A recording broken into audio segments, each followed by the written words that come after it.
Bank Indonesia, BI, Sulawesi Selatan menyoroti kenaikan harga pangan yang makin terasa dalam beberapa bulan terakhir. Hal itu disampaikan Kepala BI Sulsel Rizky Ernadi Wimanda dalam acara Sulsel Talk 2025 di Gedung BI Sulsel. Ia mengungkapkan harga gabah kering panen sudah menembus Rp6.500 per kilogram, melampaui harga pembelian pemerintah, HPP. Kenaikan harga menurut Rizky dipicu tingginya biaya produksi, berakhirnya musim panen raya, serta penarikan stok oleh distributor.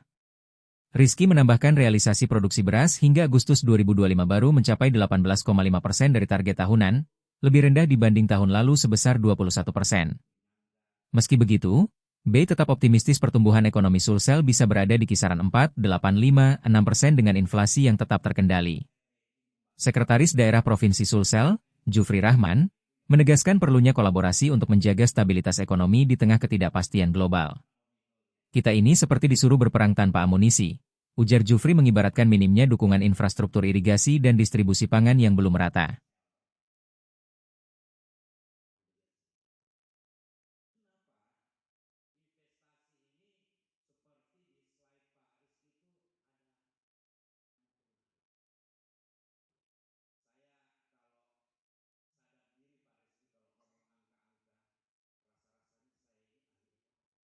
Download Tribun X sekarang, menghadirkan lokal menjadi Indonesia.